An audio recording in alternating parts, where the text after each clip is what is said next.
Hello everyone. आज का हमारा टॉपिक है सस्पेंशन सिस्टम। इस टॉपिक में हम पढ़ेंगे कि एक सस्पेंशन सिस्टम किन किन कंपोनेंट से मिलकर बना होता है और सस्पेंशन सिस्टम कैसे काम करता है। सबसे पहले हम ऑब्जेक्टिव्स पढ़ेंगे। तो हमारा सबसे पहले ऑब्जेक्टिव होगा introduction to the suspension system, कि सस्पेंशन सिस्टम होता क्या है और ये क्यों ऑटोमोबाइल्स में लगा होता है। और सेकंड है understanding the different components of suspension system, कि सस्पेंशन सिस्टम के अलग अलग कंपोनेंट्स कौन कौन से होते हैं और वो कैसे एक साथ जुड़कर लगे होते हैं। और third one is understanding the working of suspension system. इसमें हम सस्पेंशन सिस्टम की अलग अलग पार्ट्स कैसे मिलकर एक साथ एक सस्पेंशन सिस्टम बनाते हैं और कैसे काम कर सकते हैं। जैसे कि आप वीडियोस में देख पा रहे हैं कि कैसे अलग अलग तरह के कंपोनेंट्स व्हील्स के पास और एक लॉन्ग मेंबर के साथ एक स्प्रिंग कैसे लगी है और ये कैसे अलग अलग पार्ट्स मिलकर एक साथ जुड़े हैं। जनरली आपने अपनी प्रैक्टिकल लाइफ में जब भी आप सड़क पर चलते होंगे तो आपने बहुत सारे व्हीकल्स चलते हुए देखे होंगे। तो उन सब व्हीकल्स में सस्पेंशन सिस्टम लगे होते हैं और आपने उन्हें बहुत बार देखा भी होगा। तो हम सस्पेंशन सिस्टम को समझने के लिए एक एनिमेशन की मदद लेंगे और एनिमेशन की मदद से हम सस्पेंशन सिस्टम को समझने की कोशिश करेंगे।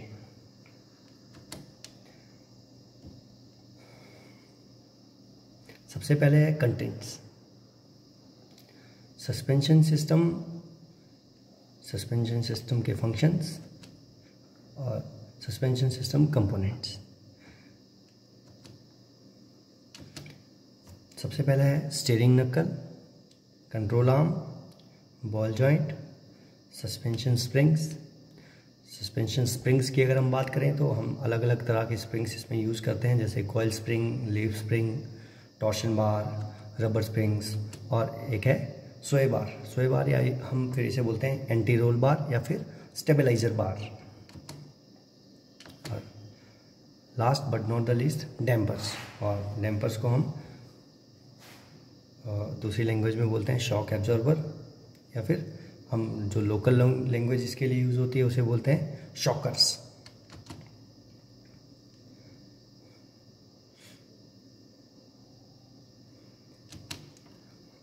जैसे कि आप देख पा रहे हैं एक व्हीकल का टॉप व्यू दिया गया है और टॉप व्यू में ग्रीन कलर में जो मेंशन है वो सस्पेंशन सिस्टम के पार्ट्स दिए गए हैं।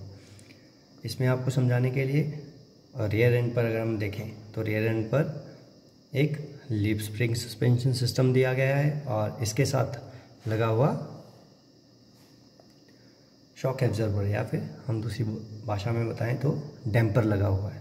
और दूसरी तरफ एक टॉर्शन बार के साथ एक कॉइल स्प्रिंग लगा हुआ है। और अगर हम फ्रंट सस्पेंशन की बात करें तो फ्रंट सस्पेंशन भी आप लोगों को समझाने के लिए अलग अलग तरह का इस डायग्राम में दिखाया गया है। इस साइड अगर हम बात करें लेफ्ट हैंड साइड तो इसमें सिंगल विशबोन या फिर Macpherson strut type suspension system दिया गया है। और हम दूसरी साइड की बात करें तो इसमें डबल विशबोन सस्पेंशन सिस्टम दिया गया है।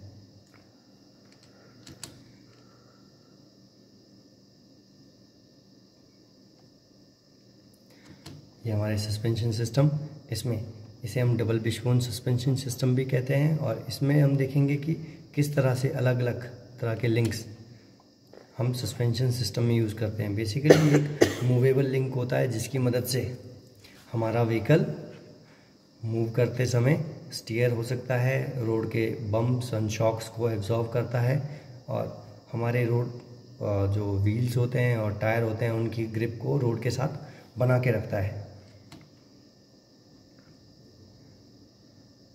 ये हमारे अलग अलग सस्पेंशन सिस्टम के अलग अलग पार्ट्स हैं। इस तरह के सस्पेंशन सिस्टम में जैसे कि आप देख पा रहे हैं ये सिंगल विशबोन सस्पेंशन सिस्टम है और इसमें रेड कलर में आप देख पा रहे हैं ये एक स्टेबलाइजर बार है और स्टेबलाइजर बार के बीच में जहाँ पर कर्सर आप देख पा रहे हैं, कर्सर पर जो ग्रीन कलर में रबर का बुश आप देख पा रहे हैं, ये बुशेस व्हीकल की चेसी के साथ माउंट किए जाते हैं with the help of brackets. इनका जो सोल पर्पस रहता है वो रहता है मेटल टू मेटल कॉन्टैक्ट को रोकने के लिए, ताकि हमारी मेटल की दो चीज़ें आपस में कॉन्टैक्ट ना बना सकें। और सेकेंडली डैम्पिंग सम वाइब्रेशंस, कुछ वाइब्रेशंस को ये रोक लेता है जो कि हमारे ऑटोमोबाइल की बॉडी में ट्रांसमिट होने से बच जाती हैं।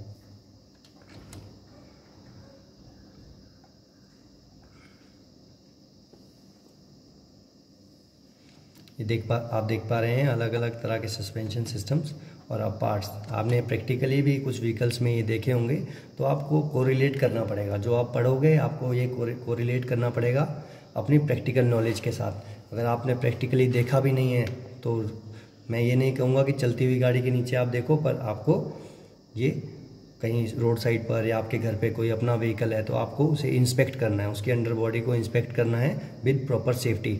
आपने उसमें लगे हुए सस्पेंशन सिस्टम को देखना है, उसमें लगे हुए अलग अलग पार्ट्स को चेक करना है कि वो कौन कौन से पार्ट किस तरह से आपस में जुड़े हुए हैं।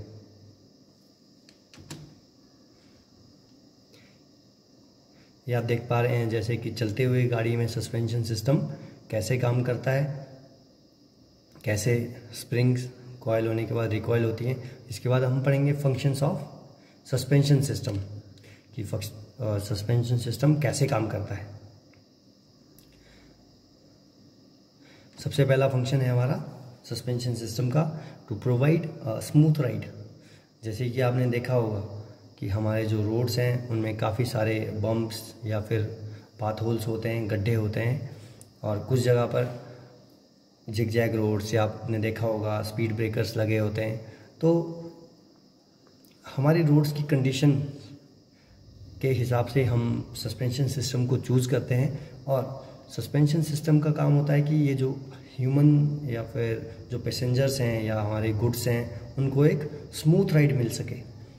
रोड की वाइब्रेशंस, जर्क्स, ये सारी बॉडी में ट्रांसमिट ना हो, और अगर ये डायरेक्टली बॉडी में ट्रांसमिट होंगे तो क्या होगा, फर्स्टली जो पैसेंजर्स हैं उन्हें शॉक महसूस होगा और सेकेंडली अगर जो शॉक्स अगर रिपीटेडली अगर हमारे सिस्टम में लगते रहेंगे तो जो हमारा सिस्टम है ऑटोमोबाइल की बॉडी है, रिपीटेड शॉक्स की वजह से इसमें भी स्ट्रेस इंड्यूस हो जाएंगे, जिसकी वजह से हमारा जो व्हीकल की बॉडी है उसमें क्रैक्स या फिर कुछ डिफॉर्मेशंस आनी शुरू हो जाती हैं, जिससे कि हमारी जो ऑप्टिमम परफॉर्मेंस है व्हीकल की वो कम हो जाती है। सेकेंड है allows rapid cornering without extreme body roll. Rapid cornering मतलब कि जब हम व्हीकल को किसी एक पर्टिकुलर स्पीड पर टर्न पर मोड़ते हैं तो इससे हम गाड़ी को मोड़ पाते हैं। जैसे आपने देखा होगा कि हम छोटी गाड़ी में तो इसे जो छोटे हाइट वाली जो गाड़ियाँ होती हैं उसमें महसूस नहीं कर पाते हैं, पर हम जब बसेस को अगर टर्न होता हुआ देखें तो जब बसेस टर्न होती हैं, ऊंचे ऊंचे ट्रक्स जब टर्न होते हैं तो आपने देखा होगा ऊपर से वो बाहर की तरफ झुक जाते हैं। अगर हमारी व्हीकल में सस्पेंशन सिस्टम नहीं लगा होगा तो वो जो हमारे व्हीकल्स हैं वो इतने इजीली टर्न नहीं हो पाएंगे एक पर्टिकुलर स्पीड पर, थोड़ी हाई स्पीड्स पर। उस समय वो रोल ओवर हो सकते हैं, जिसे हम लोग लोकल लैंग्वेज में बोले तो पलट सकते हैं। और सेकेंड नेक्स्ट रहेगा हमारा allows front wheel to turn left और राइट फॉर स्टीयरिंग। जब हम व्हीकल को स्टीयर करते हैं तो सस्पेंशन सिस्टम का इसमें बहुत बड़ा रोल रहता है। सस्पेंशन सिस्टम और स्टीयरिंग एक साथ मिलकर काम करते हैं और ये व्हीकल के फ्रंट व्हील्स को राइट और लेफ्ट टर्न करने में मदद करता है।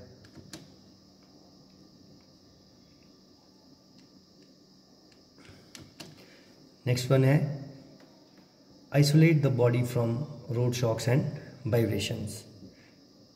जो हमारी व्हीकल की बॉडी है उसे रोड शॉक्स और वाइब्रेशन से आइसोलेट करता है। इसके लिए हमें इसमें अलग अलग जो पार्ट्स यूज़ होते हैं हम फर्दर अभी इस सेशन में पढ़ेंगे, जैसे बम्प स्टॉप्स लगते हैं और लीफ स्प्रिंग्स लगते हैं, कॉइल स्प्रिंग्स लगते हैं।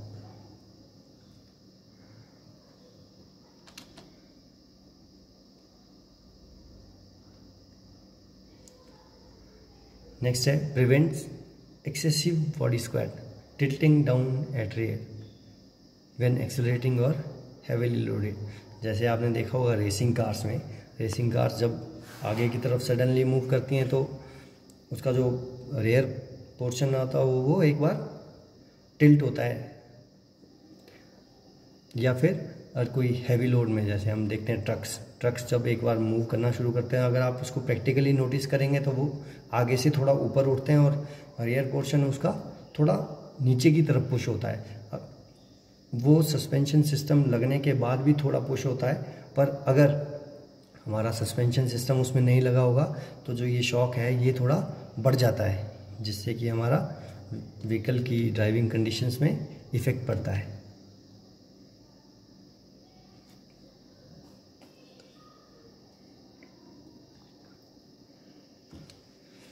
और नेक्स्ट इसका फंक्शन है प्रिवेंट्स एक्सेसिव बॉडी ड्राइव। मतलब जब आप वाइल ब्रेकिंग, अगर आपने इसे महसूस करना है तो आप वाइल ड्राइविंग टू व्हीलर्स देख सकते हैं। अगर हम टू व्हीलर्स में फ्रंट ब्रेक्स अप्लाई करते हैं तो जो फ्रंट शॉकर्स हैं वो एकदम प्रेस हो जाते हैं। तो सस्पेंशन सिस्टम हमें जो बॉडी ड्राइव है इससे प्रिवेंट करता है, बचाता है वाइल ब्रेकिंग।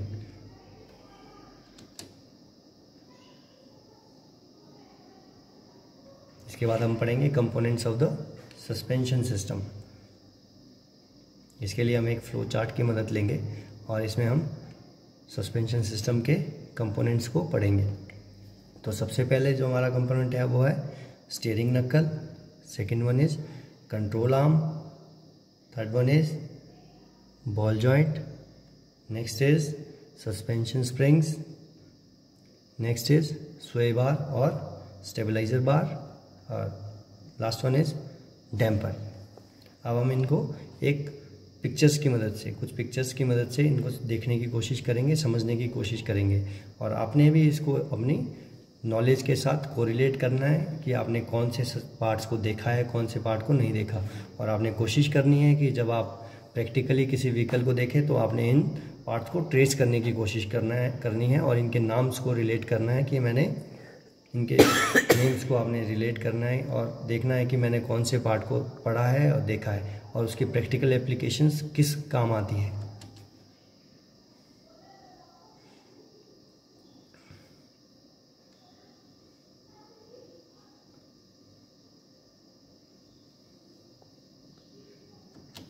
आपके रेफरेंस के लिए एक इस टॉप व्यू डायग्राम में आप देख सकते हैं coil spring, shock absorber, leaf spring, strut, स्वे बार, कंट्रोल आर्म, स्टीयरिंग नक्कल, बॉल जॉइंट। और अगर आप अब इसके बाद हम इन्हें ब्रीफ में पढ़ेंगे, पर इससे पहले मैं आपको एक बात बताता हूँ कि आप देख पा रहे हैं लीफ स्प्रिंग में one and is fixed and second and is hinged. इसे हम बोलते हैं शैकल। जब भी हमारी लीफ स्प्रिंग प्रेस होगी तो इसकी लेंथ एक्सटेंड होती है, और एक्सटेंड होने की वजह से अगर हम दोनों जॉइंट्स इसके फिक्स रखेंगे तो this could lead to fracture. ये जो लीफ स्प्रिंग है ये टूट सकती है, तो इसलिए एक एंड इसका फिक्स किया जाता है और एक एंड को थोड़ा मूवेबल रखा जाता है। जो मूवेबल पोर्शन है जिसके साथ ये फिक्स होता है इसे हम बोलते हैं शैकल।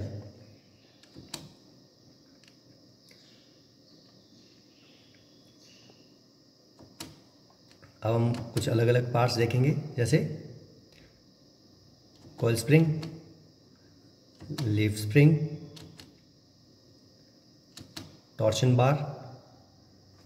किसी तरह के व्हीकल में कॉइल स्प्रिंग, टॉर्शन बार ये अलग अलग तरह के व्हीकल्स में अलग अलग जगह पर लगे हो सकते हैं। ऐसा ज़रूरी नहीं कि हर एक व्हीकल में लीफ स्प्रिंग भी होगी, टॉर्शन बार भी होगी, कॉइल स्प्रिंग भी होगा। कुछ केसेस में हो सकता है, पर मोस्टली ऐसा नहीं होता है।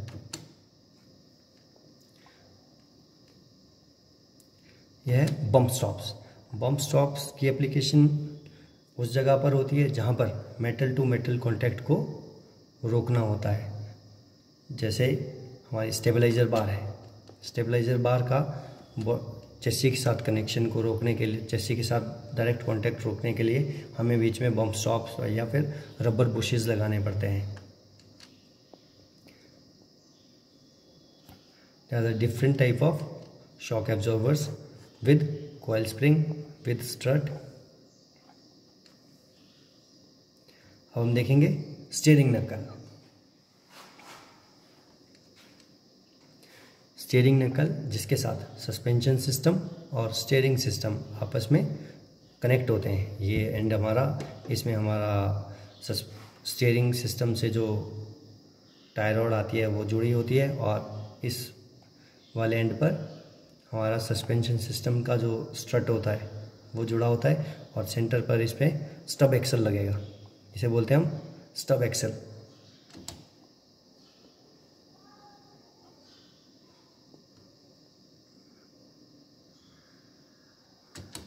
और स्टब एक्सल के आगे हमारा व्हील हब लगा होता है, और ये हमारा स्टीयरिंग नक्कल है।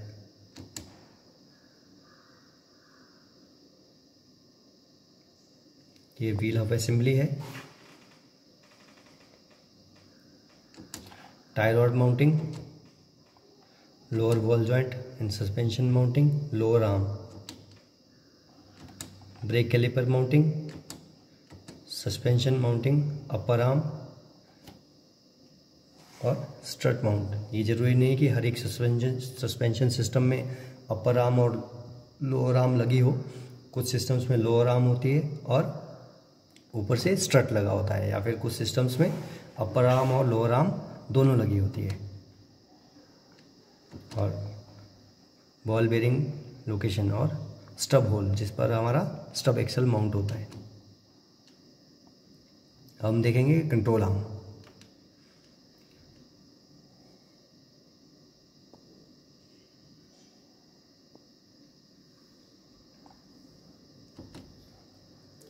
जैसे कि आप इस डायग्राम में देख पा रहे हैं कि दो control arms, upper control arm और लोअर कंट्रोल आर्म के बीच में एक शॉक एब्जॉर्बर और डैम्पर लगा हुआ है, और साथ ही में एक कॉइल स्प्रिंग लगा हुआ है इसे रिकॉइल करने के लिए, और शॉक एब्जॉर्बर लगा है इसे शॉक को डैम्प करने के लिए।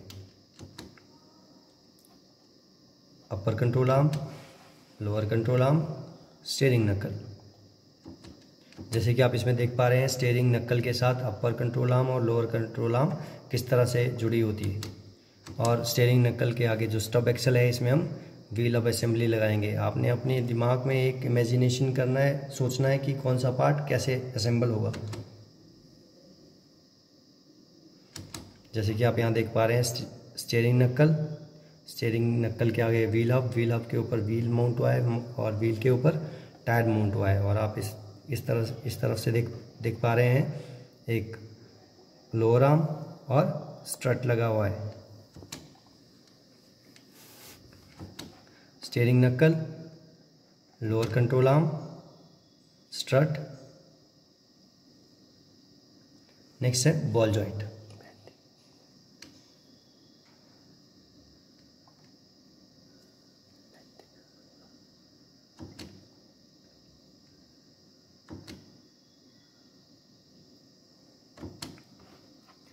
यह है बॉल जॉइंट। ये एक बॉल जॉइंट का कट सेक्शन डायग्राम है, जिसमें कि आप देख पा रहे हैं एक बॉल की तरह ये जॉइंट बना हुआ है। ये हमें एक मूवेबल जॉइंट देता है जिसे हम मूव करते हैं। जब भी हम व्हीकल की मेंटेनेंस करते हैं, सस्पेंशन सिस्टम में मेंटेनेंस की ज़रूरत कब पड़ती है, जब आप एक व्हीकल को आइडल कंडीशन पर चलाते हैं और आपको उसमें कुछ नॉइस, सस्पेंशन सिस्टम में रोड्स की कंडीशन की वजह से कुछ नॉइसेज इंड्यूस होना शुरू हो जाती हैं, या फिर कुछ शॉक्स, या फिर कुछ जो हमारे रोड शॉक्स हैं वो डायरेक्टली बॉडी में ट्रांसमिट होने शुरू होते हैं। तो हम अलग अलग जितने भी हम पार्ट्स पढ़ रहे हैं इन सब को इंस्पेक्ट करते हैं। आइदर कुछ जॉइंट्स जिसमें प्ले बढ़ जाती है। जैसे कि आप बॉल जॉइंट को देख पा रहे हैं, बॉल जॉइंट के अंदर अगर ग्रीस, इसके अंदर जो लुब्रिकेंट है अगर वो ख़त्म हो जाए या फिर एक्सेसिव वेयर की वजह से इसमें प्ले आ जाए, जैसे जहाँ पर आप ये कर्सर देख पा रहे हैं, इसमें इसके बीच में कुछ स्पेस क्रिएट हो जाता है और उस स्पेस को हम फिल करते हैं लुब्रिकेंट से। इन केस वो लुब्रिकेंट यहाँ पर सील से लीक हो गया है या फिर एक्सेसिव यूज़ के बाद लुब्रिकेंट यहाँ पे टियर और वियर की वजह से काफ़ी गैप बन चुका है, तो वो वाइब्रेशंस क्रिएट करना शुरू कर देता है, जिसकी वजह से जो शॉक्स हैं वो डायरेक्टली व्हीकल की बॉडी में ट्रांसमिट होने शुरू हो जाते हैं।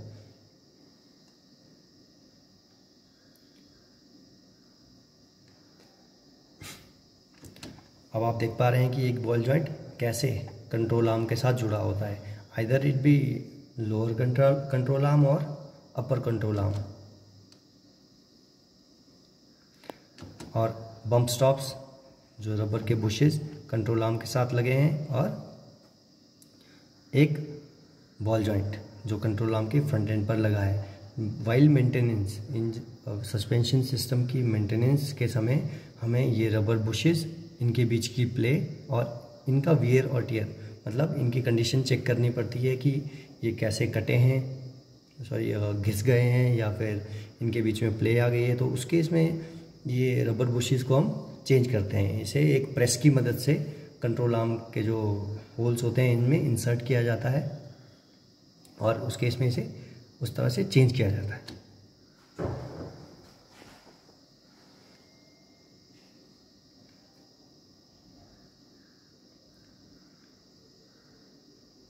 जैसे कि आप इस डायग्राम में देख पा रहे हैं, एक बॉल जॉइंट, ये रबर बूट है बॉल जॉइंट का और ये बॉल है। जिस तरह ये अलग अलग डायरेक्शन में मूव करती है, जिस तरह से ये हमें एक मूवेबल लिंक प्रोवाइड करती है।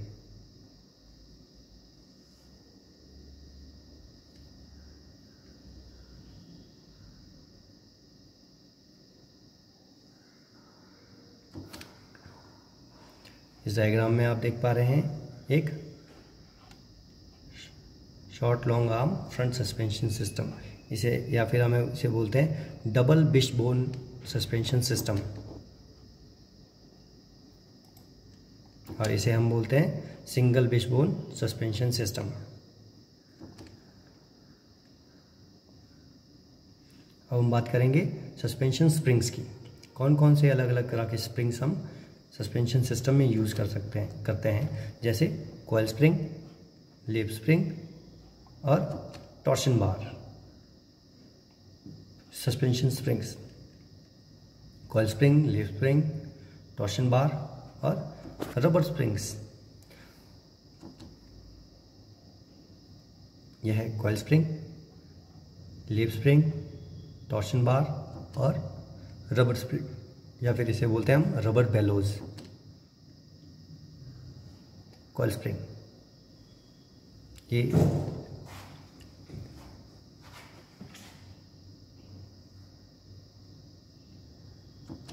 किस तरह से एक कॉइल स्प्रिंग हमारे सस्पेंशन सिस्टम में लगा होता है, और जब भी हमारे रोड पर कोई शॉक या बम्प लगा होता है तो ये प्रेस होता है और वापस अपनी कंडीशन पर रिकॉइल होता है, और इसके प्रेस होने की स्पीड और रिकॉइल होने की स्पीड को कंट्रोल करता है एक डैम्पर।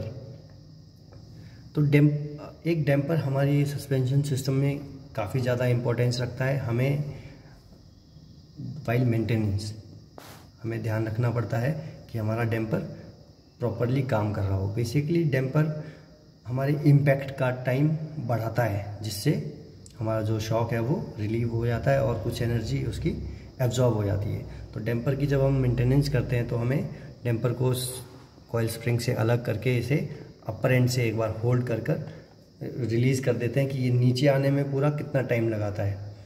इसके नीचे आने का टाइम हम कैलकुलेट करेंगे और नए और पुराने दोनों डैम्पर्स में शॉक एब्जॉर्बर्स को कंपेयर करेंगे कि ऊपर से यहाँ से इस पॉइंट से होल्ड करने के बाद ये कितना टाइम नीचे आने में लगाता है। और अगर दोनों में डिफरेंस, नए डैम्पर में और पुराने डैम्पर में दोनों में डिफरेंस काफ़ी ज़्यादा है, तो उस केस में हमें डैम्पर को रिप्लेस करना पड़ता है। ये है डैम्पर, ये कॉइल स्प्रिंग।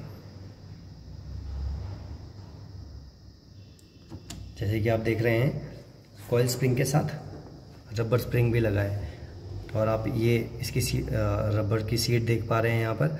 जैसे ही हमारा स्प्रिंग अगर इन केस ज़्यादा शॉक लगता है तो ये जब चेसी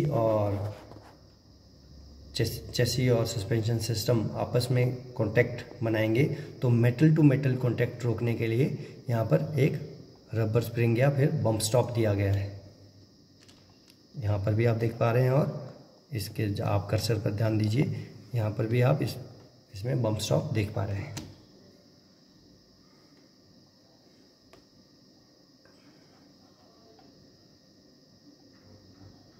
यह है coil spring bump stop. They are the different parts of the shock absorber। और कॉइल स्प्रिंग असेंबली, यह है हमारा लीफ स्प्रिंग, मेन लीफ, आई और एक्स्ट्रा लीव्स, जो इसमें मेन जो मास्टर लीफ है उसे स्ट्रेंथ देने के लिए हम यूज़ करते हैं। सेंटर बोल्ट सारे ही लीव्स को एक साथ जोड़कर रखने के लिए यूज़ की जाती है, और साथ में रिबाउंडिंग क्लिप्स हम जो इसमें यूज़ करते हैं, सारी जो हम लीव्स इसके साथ यूज़ करते हैं उन्हें एक साथ माउंट करने के लिए।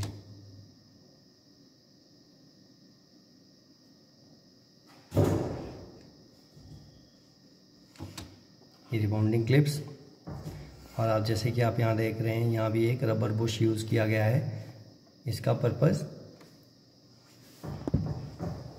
मेटल टू मेटल कांटेक्ट और शॉक्स को एब्जॉर्ब करने के लिए सर्व किया जाता है, और मेंटेनेंस के दौरान इन रबर बुशेस को चेंज किया जाता है, इंस्पेक्ट किया जाता है, और रेगुलर मेंटेनेंस और शेड्यूल मेंटेनेंस के समय चेक किया जाता है कि मास्टर लीफ और दूसरी लीव्स के बीच में ग्रेसिंग और जितने भी मूवेबल लिंक्स सस्पेंशन सिस्टम में होते हैं उनमें ग्रीसिंग की जाती है, लुब्रिकेशन की जाती है।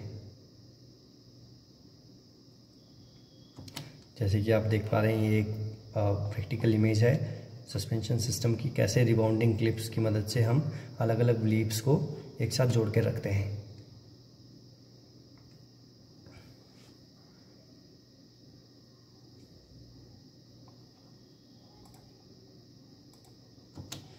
जैसे कि आप इस डायग्राम में देख पा रहे हैं,